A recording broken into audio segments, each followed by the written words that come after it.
this is an iHeart podcast. Guaranteed human. Introducing the all-new Mazda CX-5, featuring more connection. Hey Google, where's the nearest Pilates class?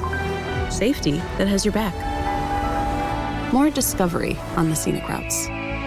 More passion in the details. And more control in changing weather. The all-new Mazda CX-5. More to move every side of you.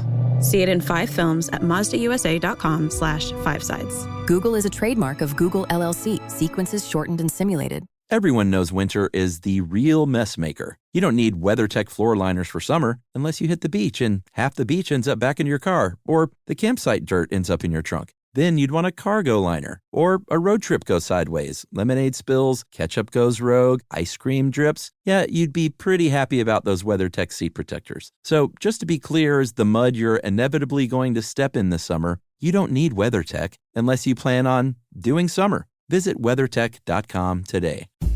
Hello, everybody. It's that time of year again for our new annual tradition. This is the second year we're doing it, of releasing our episode on the horrible, terrible Star Wars Christmas special. By goodness, I am making this a holiday tradition, and I'm cramming it into our SYSK Selects feed yet again. So enjoy, get in the Christmas spirit. Happy Life Day, everybody. Welcome to Stuff You Should Know from HowStuffWorks.com.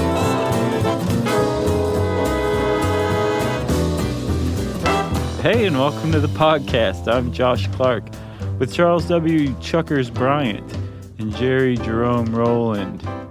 The Wookiee mother. Yeah, Mala. That was the Wookiee wife. Oh, and mother. Yeah. Sure. Chewbacca's mom is not with them any longer. Yeah. She left. Yeah. She was not about to appear in that. She went out the window. Mm-hmm. I'm excited about this, I have to say. We should say Happy Star Wars Day. Yeah, today is December 17th. I have my opening night tickets. Do you really? Sure. Wow. You don't? Do you care? You into it? Yeah, I will definitely go see it in the theater, but okay. I won't be there opening night. Sure. I've gotten really adept at ignoring spoilers, people talking about stuff, all that. So I could conceivably see this movie a month after it comes out, and it's all good, and still going fresh. Yeah, that's good. I'm an ostrich. Yeah, you black yourself out. Yeah, you go dark. I do. I make myself go to sleep. Basically, you go to the dark side. I've been there a while now. Well, happy Star Wars Day, though. I'm sure that I think this pairs nicely with Christmas, Star Wars Day. It's all come together. Yes. We already missed Life Day, though, so happy belated Life Day, Chuck. Are they celebrating it this year? November 17th. Yeah, but it's every 3 years. Arcane. Yeah. Man, so nice weird. job. Okay, so it's every 3 years. Started in 1978. Let's do the math, shall we?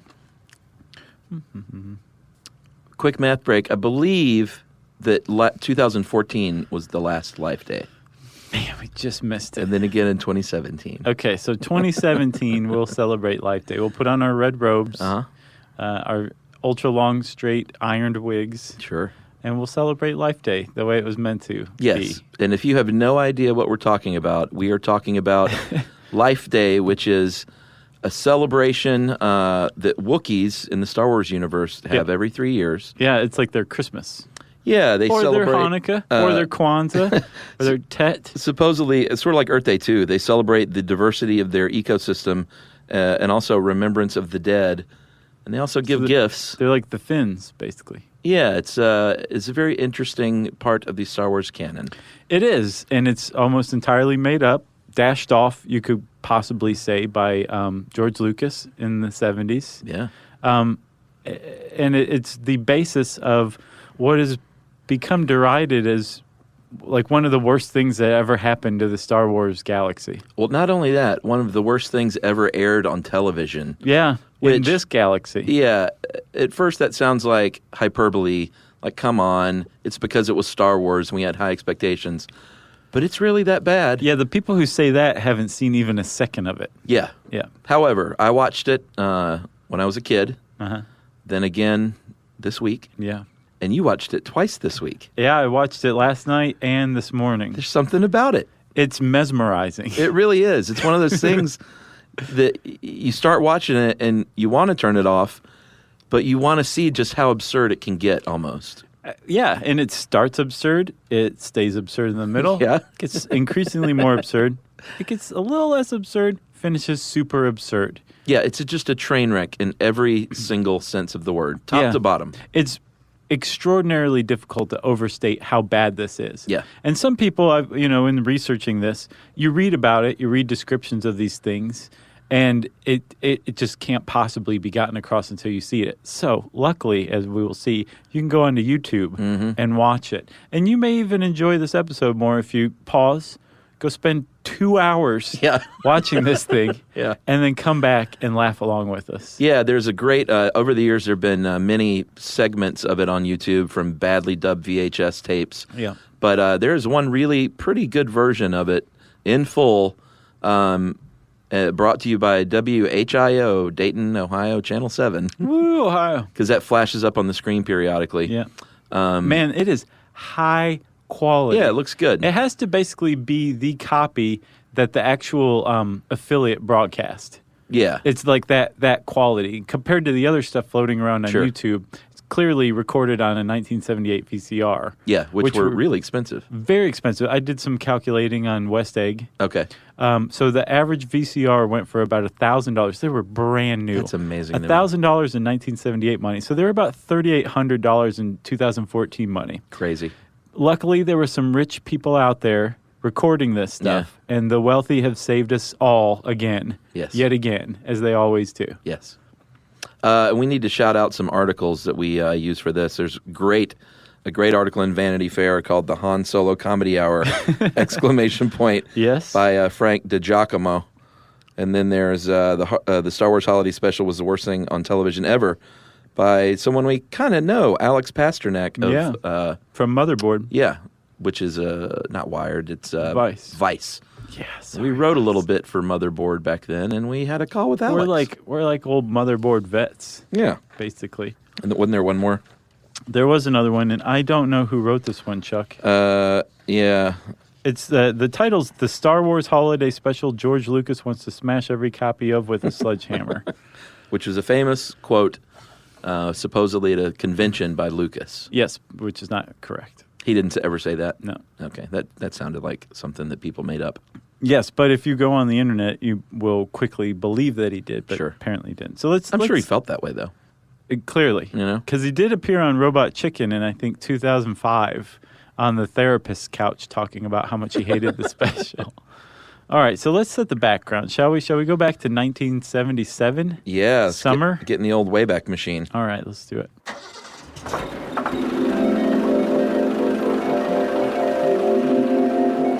All right, here we are. There's Wooderson. Yeah, I'm just a little 6-year-old excited about Star Wars. I am, I've just turned 1. Yes, you don't know what's up yet. Please forgive me if I urinate myself. No problem. Okay. So what has happened is Star Wars has become a huge, huge hit, seemingly out of nowhere. Yeah. Establishing George Lucas as one of the brilliant young minds in filmmaking. Even though it wasn't his first movie, it was his first huge, huge breakout hit. Oh, yeah, for sure. Yeah. Talk about a breakout hit. Like, no one had ever seen anything like it before. No. 2001 had come out in the late 60s. Yeah. But it wasn't... Different kind of movie. It still isn't accessible to all audiences. It's a pretty cerebral film. Yeah, it's not an adventure movie. This was like Star Wars. This is like basically swashbuckling on the screen, but in a galaxy far, far away. Star Wars just changed everything, and it came on just like a hammer. Yeah. This is A New Hope, by the way. Yes. And I know we're going to get stuff wrong, nerds. So yes. Just go ahead and get your little fingers ready to email us. Like, if it wasn't driven home that I'm not a nerd by the fact that I don't have opening night tickets or any tickets yet, give me a break. Okay. And by proxy, Chuck, too, okay? Yes, thank you. So it's hard to state how great Star Wars was in everyone's mind. Yeah. Right? Bill Murray came out with that lounge singer Star Wars thing. Yeah, it was everywhere. And if you just listen to the lyrics of it, it's just Bill Murray singing about how much Star Wars is awesome. Yeah. Right? Yeah. So by the following year, George Lucas he wanted to figure out a way to keep audiences just engaged with the whole Star Wars franchise that he was just starting to build. But he knew that Empire Strikes Back was a couple more years out. Sure. So I think he was approached by some TV executives who said, have you considered doing some sort of TV special? They're all the rage right now. We have a graphic that's really awesome that we set aside just for TV specials here at CBS.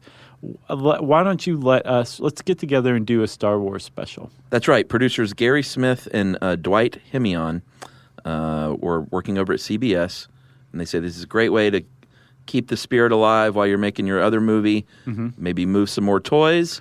Yeah, which George Lucas got a cut of all the toys. Sure. So it was right before Thanksgiving, and he said there'd be a lot of people watching TV pre-holiday season, or I guess in the holiday season. Well, the weekend before Thanksgiving, it's like everybody's shopping, sitting around with family, like waiting to actually do stuff. That's right. It's the perfect time to broadcast something on TV. So Lucas says, all right, let's do this.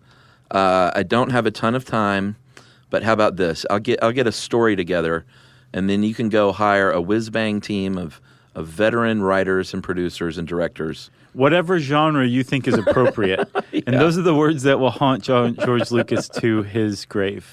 Yeah, so Lucas said, here's my idea. I want it to be based on Wookiees, and I want it to take place on their home planet of Kizuk, or Wookiee Planet C. Is that how you say it, Kizuk? That's how it's pronounced in the episode, the holiday special, but it's also pronounced different ways other times. I would have pronounced it Kashyyyyk. Go spell it. Kashyyyyk. Yeah. Which, I mean, I guess that sounds like Chewbacca's planet. Sure. Also called G5623, Wookiee Planet C, or Edion, is a mid-rim planet. Right. So the whole reason, apparently, that George Lucas was interested in featuring the Wookiees was it is what we in show business call low-hanging fruit. The reason why it was low-hanging fruit was because they had just established the different scenes that would make the cut for Empire Strikes Back. Yeah. And how did you pronounce it again? Kizuk. Kizuk had not made the cut. Even prior to this, apparently for A New Hope, George Lucas had whipped up a 40-page, what's known as the Wookiee Bible. Yeah. It's like a 40-page supplement that's all about Kizuk and Wookiees and Chewbacca and his family and everything about Wookieedom, right? That's right. So he's like, I've got this thing already, established. I love Wookiees. They didn't make the cut. I'm a little sad about that. Kizuk is not gonna show up in Empire Strikes Back. Let's build the entire special around Wookiees. It's basically the one demand George Lucas has. Yeah. That's it. I'll be totally hands-off from this point on. Which he kind of was. He totally was, and it was actually this experience that apparently taught him to be the very hands-on person that he is famous for being. It came out of this Christmas special. Absolutely. He was burned and had an iron grip after that on everything. So here's some of the folks behind it. Bruce Vilanch, famous TV writer. You've probably seen him on Hollywood Squares. Wasn't he suspected of being Thomas Pynchon for a while? Oh, I don't know. Or was Thomas Pynchon on Hollywood Squares? I have no idea. I may be confabulating some stuff, confounding. Yeah. There's some con of some sort going on. Sounds like it. Yeah. So Vilanch was hired as a writer. A guy named Lenny Rips was hired as a writer. Who has some great quotes in that Vanity Fair article. He does. His first quote was, "We were really excited because this is Star Wars. How could it lose?" Yeah. Famous last words. Who else was hired? There was a husband and wife team, the Welches, who are the parents of folk singer Gillian Welch, who I'm a big fan of, and I had no idea that her parents, they were producers/songwriters of the day. They were big on the variety show scene, which would turn out to be a really key cog in this whole experience. So I feel like right about here, Jerry should insert a needle coming off of a record sound effect. Yeah. Okay, thanks, Jerry. So Chuck, you just said singer-songwriters. Yeah. What would that have to do with Star Wars? Yeah. Well, actually, in this Star Wars holiday special, for those of you who hadn't seen it, there are musical numbers. They decided from the outset that there should be musical numbers. And the reason that they decided that there should be musical numbers is because the people who sold George Lucas, and at the time it was the Star Wars Corporation was what it was called. Yeah. On the idea of doing this TV special was that everyone would love a variety show. Yeah, it was the 70s. Great idea. Let's do a variety show. The problem was this. Apparently, George Lucas didn't watch enough TV. Yeah. And he also overly trusted people who talked to him. Sure. Because by 1978, yes, variety shows had dominated television for over 10 years. But it had come to an end. It was getting stale. Yeah, we're talking Carol Burnett show, one of my favorites. Had just been canceled after 11 seasons. Yep. That's a big red flag. Sonny and Cher had just had its last season. Yeah. I mean, what else? Like Hee Haw was still going on. Probably. They didn't know when to I quit. think Hee Haw's still on. Is it? Solid Gold had yet to come on and take up the mantle. That wasn't a variety show. Well, there was a little bit. There was talking in between the songs. Yeah, remember the Mandrell sisters show? I never watched that one. What Yeah. was with that country chic thing that happened? It was a big deal in the 70s. It's kind of happening again, I think. Oh, because of that dude. The guy who won all the CMA awards. I don't know. He's like, he came along and he's like actually country. His dad's like a coal miner for real from Kentucky. I think I know who you mean. Chris what's something, his face? yeah. Yeah, he is good. He's come along and been like, what are you guys doing? Well, there's a revival in like good country music again. That's great. Like in the tradition of Merle Haggard and Johnny Cash. And I guess it's probably where the country chic came from because there was actually good country going on. Yeah, Johnny Cash had a variety show. Did he really? Oh, yeah. I knew they did like a Sunday singing thing, like out in Virginia. Yeah, he had his own variety show. It was actually pretty good. There were some like really great performances. Do you know how many nerds are like, get back to Star Wars? I know. I'm so sorry. All right. So the variety show is dying, sort of. And so they figure what a great time to take the biggest movie property on the planet and wedge it into the variety show milieu. I don't know if wedge is the right word. I think maybe nestle it in there. Yeah. And then start hitting it with the blunt edge of an axe until it mashes into that crevice. You know? That's right. Because this is the time when Fantasy Island had just started. Mork and Mindy was about to change things. Charlie's Angels was getting huge. Basically, television as we knew it from 1980 to whenever the real world came along. Yeah. Just escapist television is what they called it, was starting, and it was the hip new thing. So basically, if they had turned Han Solo and Princess Leia and Luke Skywalker into maybe, sexy detectives, it might have gone over even better. But they went the other way. They decided to latch on to this extraordinarily stale genre of television, and they hired the best in the business. Yeah. Like there was a quote from I think Lenny Rips who was saying like, we had literally a dream team, a variety show dream team, and everybody was good, but there were probably no bad welders on the Titanic either. That's a great quote. Yeah. The guy they hired to direct it initially was a dude named David Akomba, and he had made his name for Welcome to the Fillmore East. It was a concert documentary with Van Morrison and the Byrds in 1971, and he actually was at USC Film School the same time as Lucas, even though they didn't know each other. And he only ended up directing about 3 segments of the thing. Before he quit. Yep, before he walked off. Some say he was actually let go. But we'll get to him in a minute and who replaced him. Okay. As we get along down this gross road. Well, let's take a little break because I'm overly excited. All right. Okay.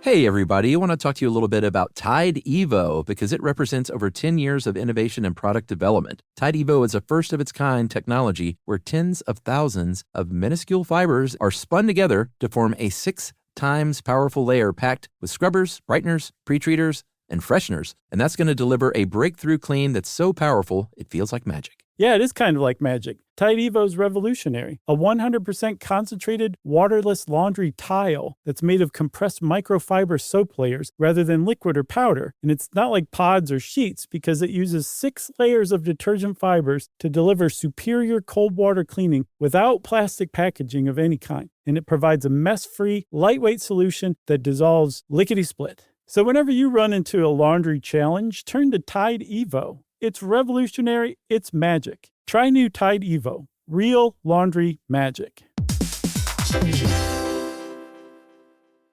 Everyone knows winter is the real mess maker. You don't need WeatherTech floor liners for summer unless you hit the beach and half the beach ends up back in your car, or the campsite dirt ends up in your trunk. Then you'd want a cargo liner, or a road trip goes sideways, lemonade spills, ketchup goes rogue, ice cream drips. Yeah, you'd be pretty happy about those WeatherTech seat protectors. So just to be clear, as the mud you're inevitably going to step in this summer, you don't need WeatherTech unless you plan on doing summer. Visit WeatherTech.com today. Learning stuff with Joshua and Charles. Stuff you should know. All right, so we've established most of the main players. We'll get to a few more. Mm-hmm. We should point out that Mark Hamill and Harrison Ford and Carrie Fisher, Sure. Peter Mayhew. They had no grounds to refuse to be on this, basically. Yeah, pretty much. They were not huge stars yet. They could throw their weight around and say, this is terrible and I'm not doing it. They were big overnight because of Star Wars, for sure, but they weren't to the adoring public. Sure.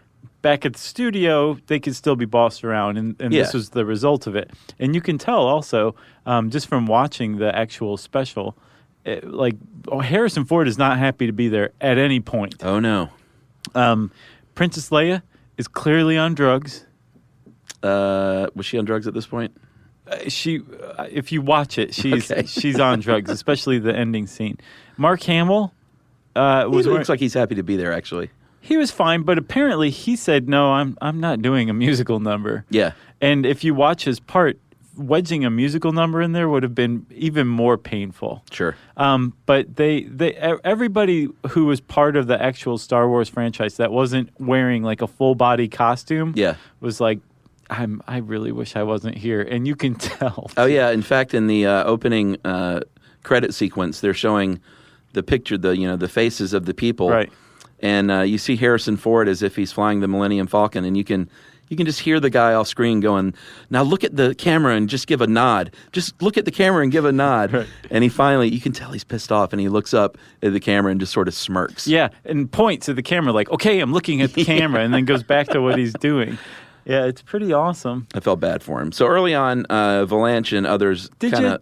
Did you feel bad for him, though, really? Yeah. I mean, come on. It's Harrison Ford. It's Han Solo. He has to go do this for 5 days. Yeah, I felt terrible for him. I think it's hilarious that they had to do this, especially now. Well, early on, Valanche and others knew that they may be in trouble because they decided not to subtitle any of the Wookiee dialogue. Right. And they literally started, after a brief opening scene, setting it up. Here's the basic plot is Han Solo is trying to get Chewbacca back to Kashyyyk in time for Life Day so he can celebrate with his family. That's the basis of the entire 2 hours. That's the basis of the entire 2 hours. They encounter a space battle, and they're delayed, and the next 2 hours are kind of what's going on while the delay is happening. Back on Kashyyyk. Because you hear Han Solo and Chewbacca evading the Imperial Guard and all that stuff for 2 hours. I would watch that. Sure. I would too. Yeah. That's not what they show. Killing time at the Wookiee household. That is what they show. Yeah. That's what they do. It's people hanging out, waiting for Chewbacca, worrying about him. Yeah. And then killing time while they wait for him to come back. Yeah, literally. So, and so hold on. So you say there's a setup, right? Yeah, that's the initial setup. And then, Chuck, that's followed by this. Yeah, it's followed by literally 10 solid minutes of incomprehensible Wookiee speak. So let's join it for a second, shall we? Yeah. Let's all enjoy it.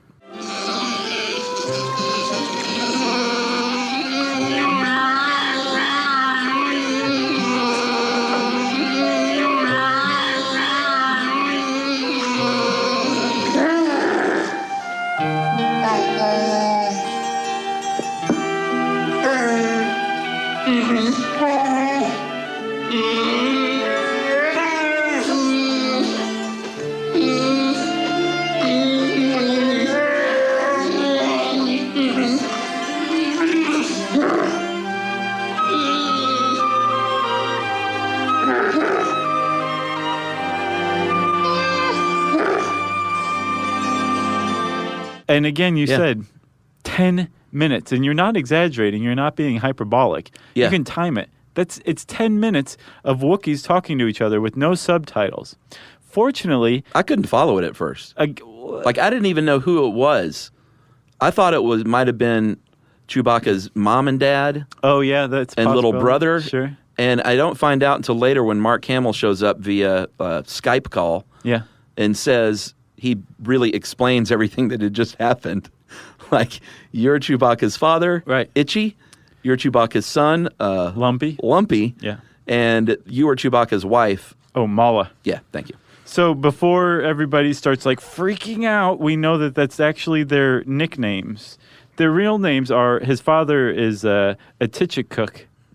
It's really hard to pronounce. Mulatto Buck is his wife, and his son is Lumpa-Warump. But as named by Lucas. But Lucas also named him Lumpy, Itchy, and Mala. Yeah. So they're all back there wringing their hands, trying to figure out ways to pass the time until they get word from Chewbacca that he's made it to, what is it, Kachuk? Kazuk. Did you say ketchup? Ketchup. Or catsup if you're fancy. Yeah. But Chewbacca is having trouble getting back to Kachuk because there's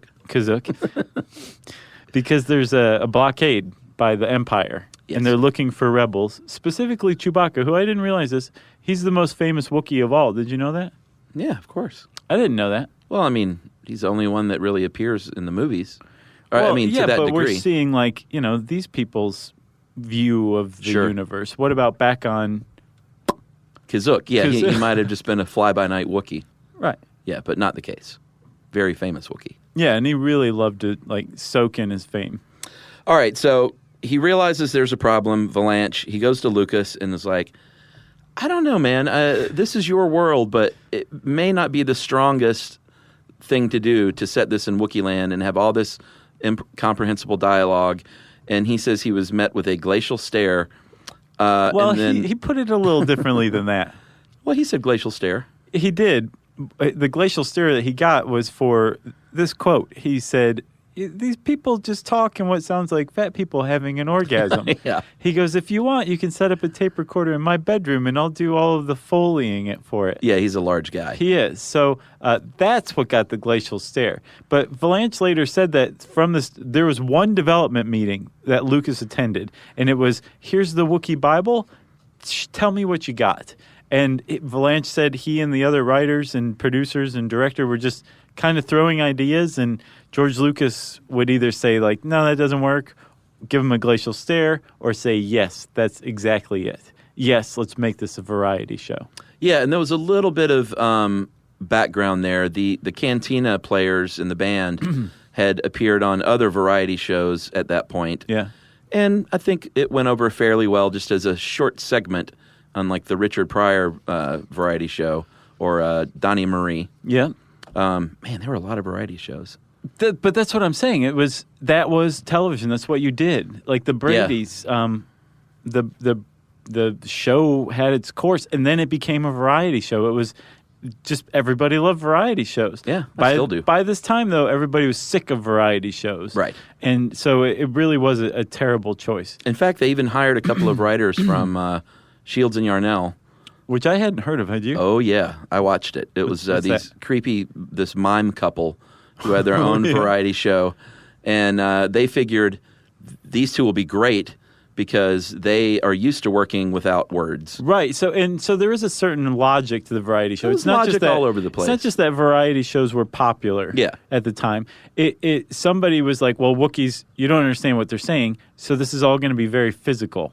So these people who did, what is it, Shields and Yarnell? Yeah. That's a perfect choice. That makes complete sense. You can see this whole process of leading up to the point where it was produced and shot and everything. Yeah.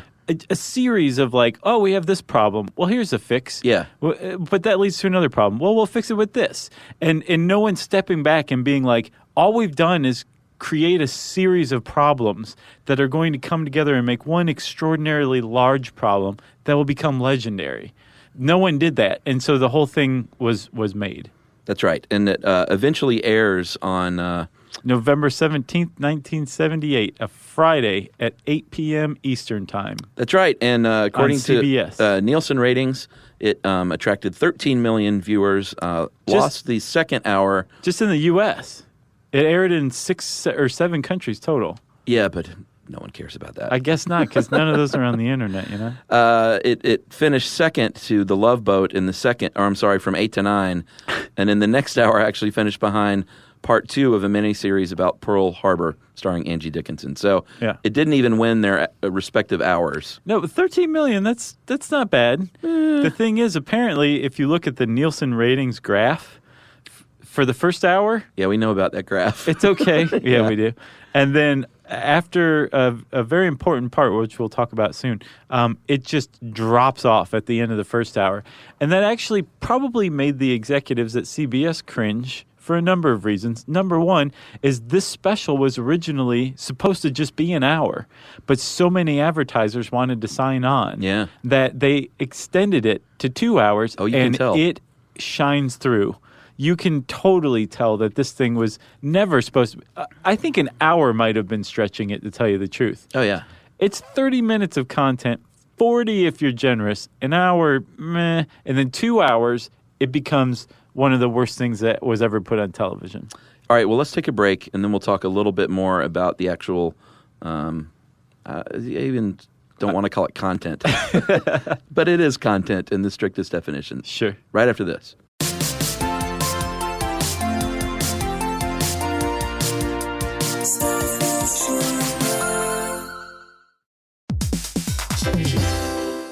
Hey, everybody. I want to talk to you a little bit about Tide Evo because it represents over 10 years of innovation and product development. Tide Evo is a first-of-its-kind technology where tens of thousands of minuscule fibers are spun together to form a 6 times powerful layer packed with scrubbers, brighteners, pre-treaters, and fresheners. And that's going to deliver a breakthrough clean that's so powerful it feels like magic. Yeah, it is kind of like magic. Tide Evo is revolutionary. A 100% concentrated, waterless laundry tile that's made of compressed microfiber soap layers rather than liquid or powder. And it's not like pods or sheets because it uses 6 layers of detergent fibers to deliver superior cold water cleaning without plastic packaging of any kind. And it provides a mess-free, lightweight solution that dissolves lickety-split. So whenever you run into a laundry challenge, turn to Tide Evo. It's revolutionary. It's magic. Try new Tide Evo. Real laundry magic.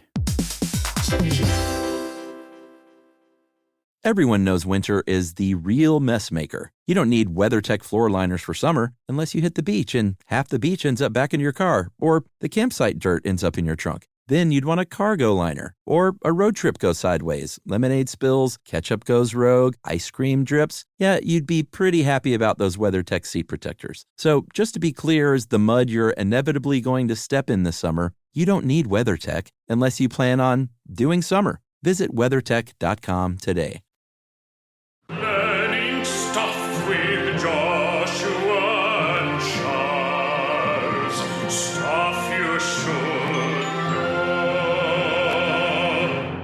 All right, so the show itself, we've given you the main plot line, which again is that Chewie is trying to get back to his home planet to celebrate Life Day with his family. Right. That's it. And again, we almost barely see Chewie. Yeah. The rest is his family on Kazook, waiting for him to come back for Life Day.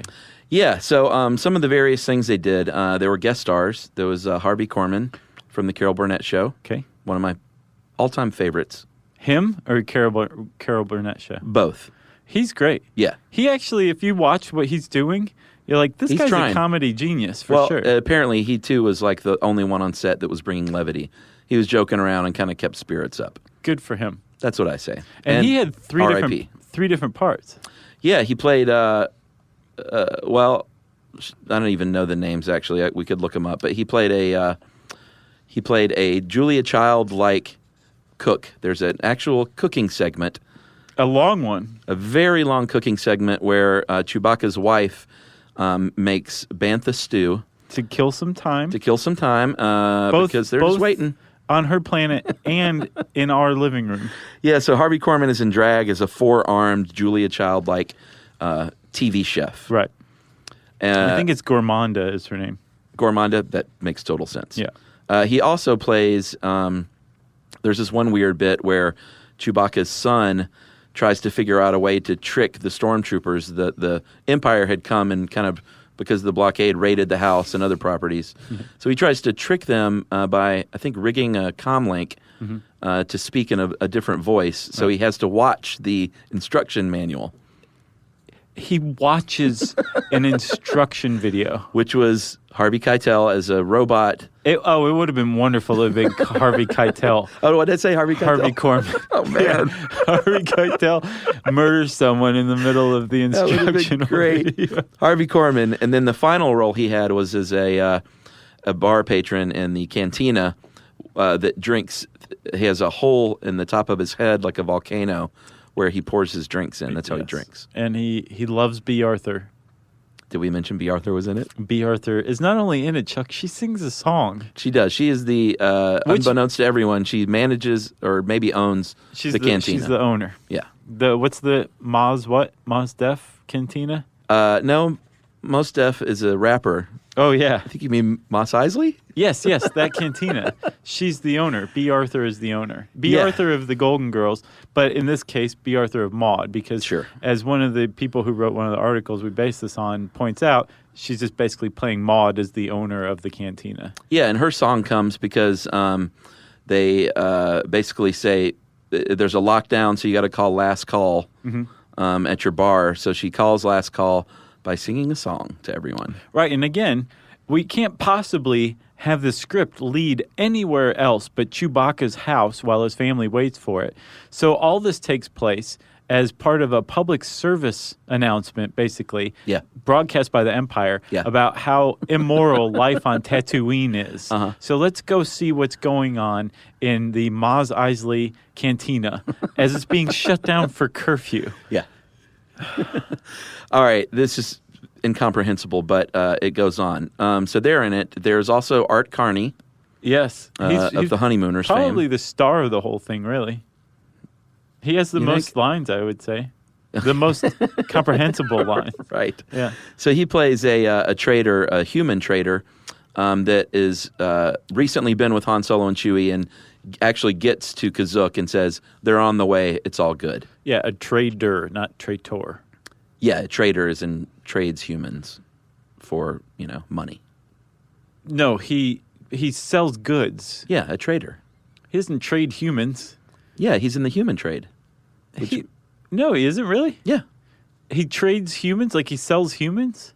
I looked it up in Star Wars Encyclopedia. It said that he was in the human trade. Huh. So in this Christmas special, apparently they sanitized his background because he's basically just selling like gadgets and novelties and stuff like that to the Wookiees and the Empire who were occupying the area. Yes. He comes bearing gifts. Because he's a friend of Chewbacca's family. Yeah. So he comes bearing gifts. One of the gifts he gives is a sort of like a little digital insert to I guess you would call it a virtual reality hairdryer. Like a beauty shop hairdryer. Right. He gives it to Grandpa Itchy.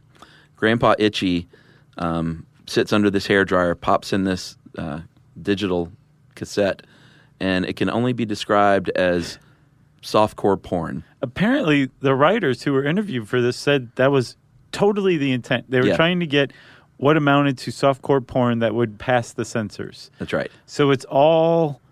you can't even say it's innuendo. It's too obvious and overt for innuendo. Instead, it's just gross. It's really gross.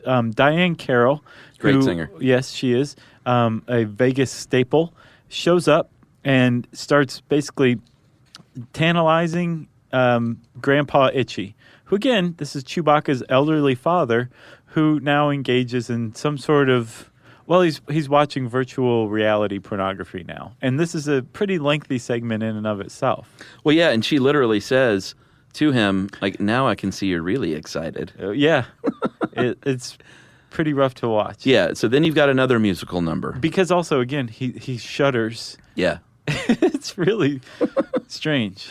All right, so there's also I know it seems like we're jumping around, but it's so mind-blowing. We're not. Like, this is pretty much like blow for blow. Actually, I forgot earlier on in the special, there's one of my favorite sequences is when Grandpa Itchy goes over to Lumpy and basically sets up, remember the hologram chessboard that they played in A New Hope? Yeah. Basically kind of sets that up and says, here, just play this. He pushes the button, which is clearly a 1970s cassette recorder. And another, it's like a Cirque du Soleil acid trip gymnast routine happens in front of the kid's eyes. Yeah. And again, this all just, it's not like it shows a snippet. They show the entire segments, like 5, 6, 10 minutes long Sure. of all of these things. So you would think, okay, they've gone to this hologram well a couple of times. Why not go to it again? Well, they do. They do. To kill more time while the Imperial Guard is ransacking their house.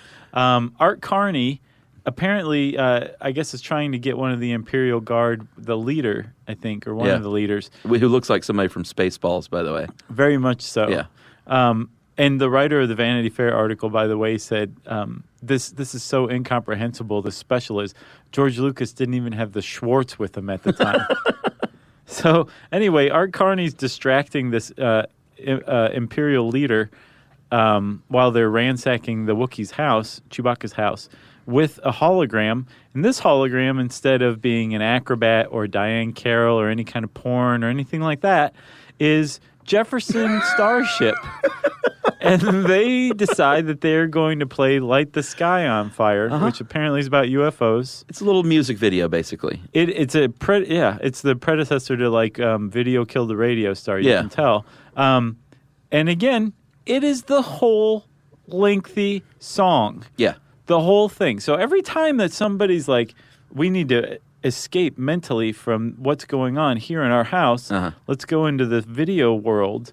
It's not just, and they don't cut back and forth. No. It's, okay, here's 5 minutes of Jefferson Starship performing this song. Yeah, and even the Jefferson Starship guys were like, yeah, it was sort of a weird trip. Like, we didn't get it, but we did it. Right. They gave us some money and some cocaine. Well, probably so. So we said, yeah. Chuck, I think, though, yet another segment like this is actually widely regarded as the high point of the whole thing. Oh, sure. Agreed. So there is a cartoon, actually. Yeah, that Lumpy watches. Yeah, Lumpy's like, the Imperial Guard is still ransacking my house. I think I'll entertain myself by watching a cartoon on my little, I don't know what I guess it was an iPad. Yeah. And he watches this cartoon, and it's actually remarkable for a number of reasons. It's the best part of the whole special. Yeah, generally agreed upon as such, right? But not just us. And it introduces Boba Fett. It's the first time Boba Fett ever makes an appearance in the Star Wars universe. Yeah, it's actually not a bad, and you can't find it in the one version I told you to watch. They removed it for copyright, but you can watch a separate version. Right, you can find it on its own. Yeah, and it's very much reminiscent of like the cartoon style of the day, like a He-Man or something. For sure. It's even a little more artsy than that. Yeah, but it does have a plot that you can follow that makes sense as a Star Wars thing. Yeah. And it introduces Boba Fett, like you said, and it's actually not bad. It's like Luke and R2 and C-3PO. Yeah. And they're like they crash on a planet or something. Yeah, and Han and Chewie are in it, and it's the first time we see in Darth Vader. Mm-hmm. It's the first time we see Boba Fett, and that he is just doing whatever he can do for money. Right. Like Luke trusts him at first. C-3PO's like, "You sure you should trust him this quick?" Yeah. And he's like, "Oh, 3PO, you and your non-trusting ways." Sure. And then it turns out he's selling them out to the dark side. So it's basically Boba Fett is an allegory for George Lucas himself. So the cartoon comes and goes, and that was the thing that came at about the end of the first hour mark. And after that, everybody just turned off their television sets. Yeah, I don't remember Did you watch this when it came on? Yeah, I remember watching it, but I don't remember much about it, like if I made it through it all. I mean, I was 7 and it was on till 10, so I probably didn't make it through it all. Yeah. Plus, you're probably wasn't allowed. disturbed. Who knows? I just remember that. I'll have to ask my brother. He might have a memory of this. I'll bet he does. I'm sure he met everybody afterward or something like that. Has a picture. Well, he was 10 at that point, so cynicism had, become a thing in his life, probably. By then? Sure. Didn't Wow. that when cynicism kicks in? I could see Scott holding out to 14, 15. Yeah, maybe so. So, Chuck, the whole thing finally does end. And actually, there's a guy, his name's Nathan Rabin. He writes over at the AV Club. Yeah. He had a great quote. He basically said that one of the great redeeming values of this special is that it does eventually end. Yeah, you know what the first part of the quote is? I'm not convinced the special wasn't ultimately written and directed by a sentient bag of cocaine. Yeah. And go read his review of the Star Wars Holiday Special, because he goes on to describe exactly what that must have been like. Yeah. That development meeting where the bag of cocaine is pacing back and forth talking about what should happen. Right, that's what it feels like. But it doesn't, and it ends even more. It takes this bizarre 2 hours and wraps it up in just a nice bizarre bow. Yeah, so what happens is eventually Han Solo, should we say spoiler alert? Eventually Han Solo and Chewie make it to the planet. They park on the far side of the planet because they know the Imperial forces are there. And the exercise will do Chewie good. Yeah, so they have to hike over there. They eventually make it back home. They find the stormtroopers at their house. Right. Their tree hut. Yeah, which, way by the way, high up. The paintings that set this up, I don't think we mentioned. I don't even call them matte paintings. It looks like someone painted something on the wall, and they just put a camera in front of it. Pretty much. Yeah. So they get back, and Chewbacca, Han Solo hides around the corner. Chewbacca steps in front of his son to protect him. Sure. Han Solo jumps out, and the stormtrooper trips over a pile of logs and falls over the balcony. And dies in a holiday special. So they wouldn't even not only could he not shoot first with Greedo, but they couldn't even have him wrestle the stormtrooper and throw him off. He trips over a log. Right. And Han Solo has his hands thrown up wasn't me. It might as well have been a banana peel, Right. But again, this is basically produced by vaudevillians, starring vaudevillians. Why not have the one death take place from basically what amounts to somebody slipping on a banana peel? Exactly. It's a perfect way to end it. So that's that guy basically represents the end of the Imperial threat for the rest of Life Day. Yeah. And we then see Life Day being celebrated, which is celebrated by lots of Wookiees assembling in what looks like a giant Olin Mills portrait. Yeah. And all of them are wearing red robes. Sure. And I know I'm up talking, and it's because my mind is still having trouble wrapping around this. Oh, yeah. And then Princess Leia comes out with C-3PO. Mm-hmm.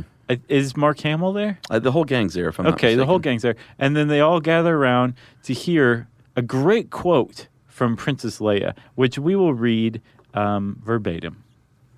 This holiday is yours, but we all share with you the hope that this day brings us closer to freedom and to harmony and to peace.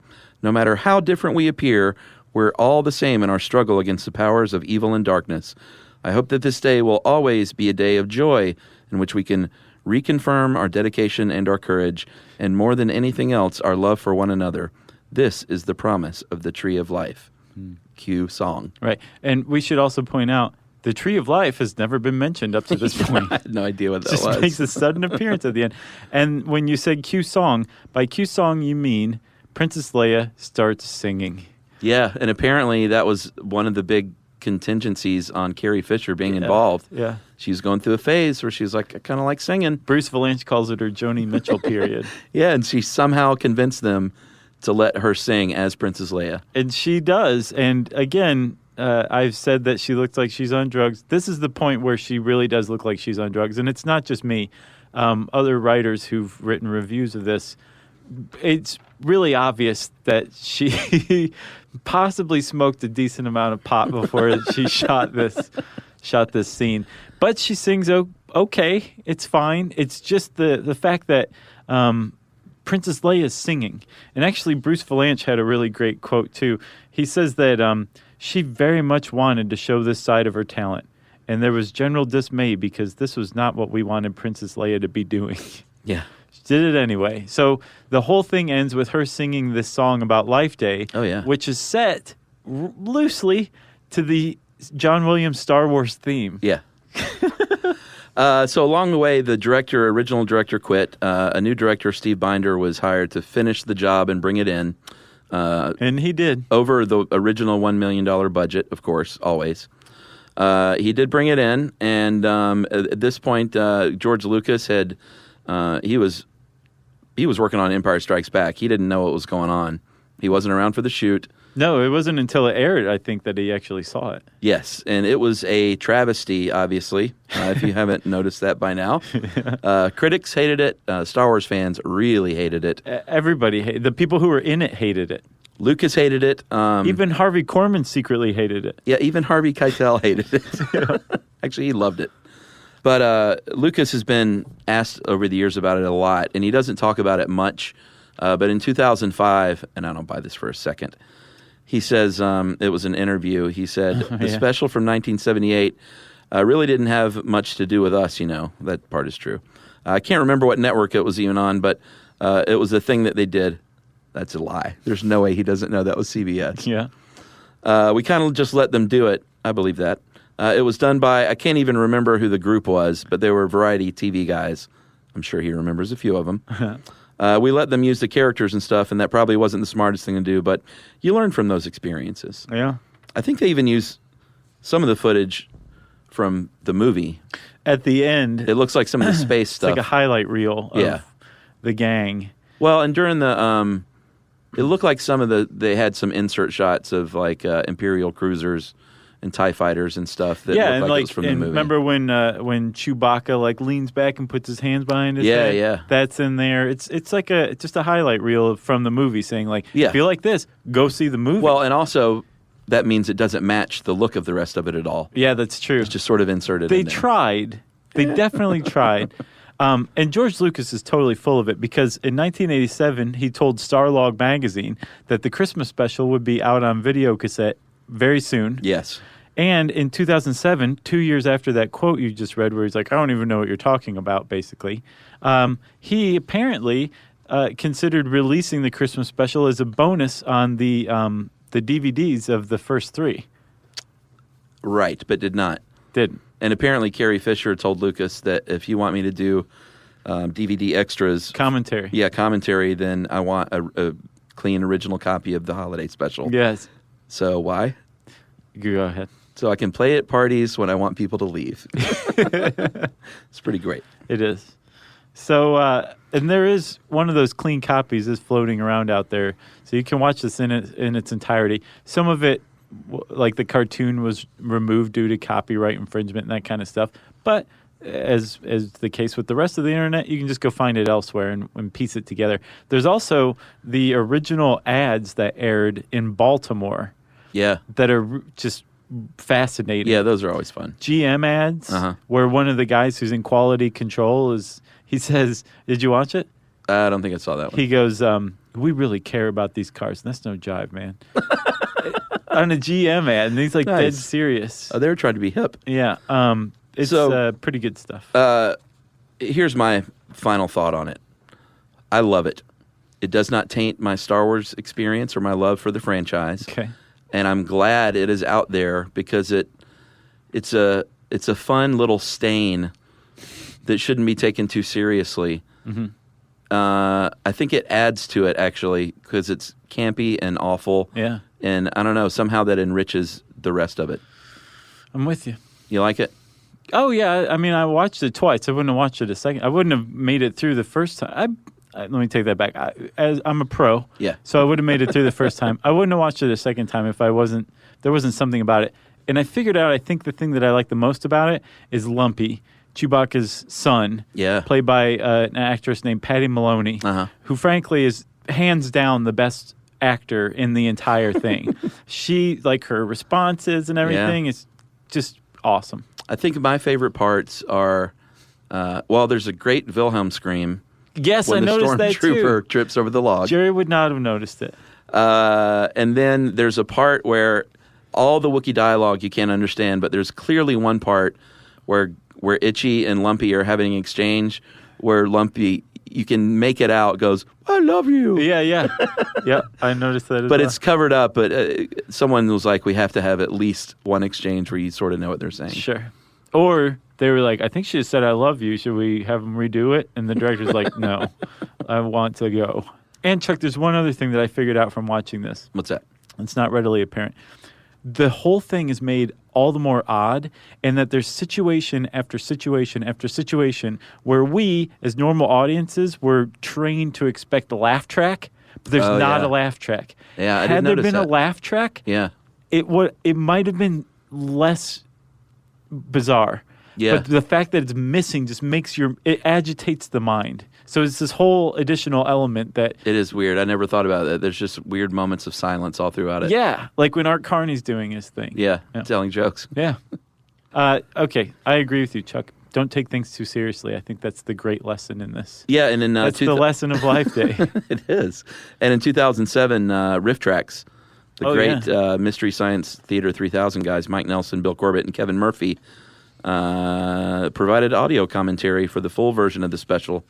So try and go grab that if you can as well. Oh, you can. It's on their site. Because it's great. I think it's like $8. And those guys are awesome. And they are. At least I think Corbett listens to us.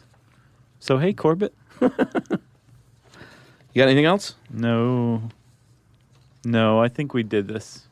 There's some good stuff. Go read the Vanity Fair article, Han Solo Comedy Hour. There's a book called How Star Wars Conquered the Universe that has a very interesting chapter about this. That's where we found it asserted that George Lucas never said that he would smash this thing with a sledgehammer. Right. And there's also an entire website dedicated to it, StarWarsHolidaySpecial.com. Yeah. And if you want to know more about the Star Wars Holiday Special, we have a ton of Star Wars stuff on How Stuff Works, by the way. Yeah, we have cool sort of fun articles about the Death Star and lightsabers. Videos with Holly Fry from stuff you missed in history class. Yeah, she knows her stuff. She does. So you can just type Star Wars in the search bar at howstuffworks.com, and it'll bring up some cool stuff for you. Since I said search bar, it's time for listener mail. Hey guys, just finished listening to the Voynich Manuscript podcast. Found it super interesting, especially the theories on its definition or origin. I know Josh mentioned Chuck's theory of it being drug-induced is somewhat surprising or even unlikely given the language in the manuscript follows linguistic laws, only founded in the past 100 years. But if you think about it, it's tough to stray away from familiar structures, especially for something like language. I think back to when I was younger and friends invented their own languages, or even in writing a song or poetry, creativity can sometimes be limited by what we know. So just thought I'd contribute that to the conversation. Nice, thanks. Big thanks for all you guys do. I found the podcast after moving to San Diego in the last few years for some noise around my apartment. So basically we were blocking out noise. We do that. Which I love. And then as a way to get through traffic on my commute home from work, you guys are far more interesting and enjoyable than television and YouTube videos. I'm sure I've listened to hundreds and will continue to listen to hundreds more. Keep on keeping on. That is from Amy J. Moffat. Thanks a lot, Amy, in San Diego. Does that mean like place of the whales in German or something like that? Yeah. Yeah. If you want to get in touch with us, you can tweet to us at SYSK Podcast. You can join us on Facebook.com/Stuff You Should Know. You can send us an email to stuffpodcast@howstuffworks.com. And as always, join us at our home on the web, stuffyoushouldknow.com.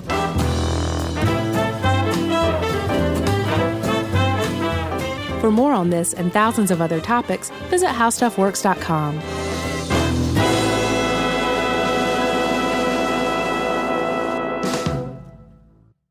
Geico presents a 30-second podcast between your podcast. Today's story is shared by one of our listeners. It's called Betrayed by Bill. It was in that moment I caught who was staring back at me in betrayal, or more like what? My insurance bill. With trembling hands, I grabbed my phone and switched to Geico, saving about $900 in the process, and never to be betrayed again. Now that was bloody riveting. It feels good when the story ends with savings. It feels good to Geico. Mom, can I have Lingo Kids? Dad, Lingo Kids, please! When did we become the Lingo Kids house? No idea. Last week it was dinosaurs. This week it's... Lingo Kids! Why Lingo Kids? Because it's the best thing ever. We can play games with astronauts, wild animals, and superheroes. With more than 4,000 interactive games, songs, and shows, Lingo Kids is the #1 entertainment platform for young kids. So, no dinosaurs? And dinosaurs! Lingo Kids! Everything kids love. Download it for free. This is an iHeart podcast. Guaranteed human.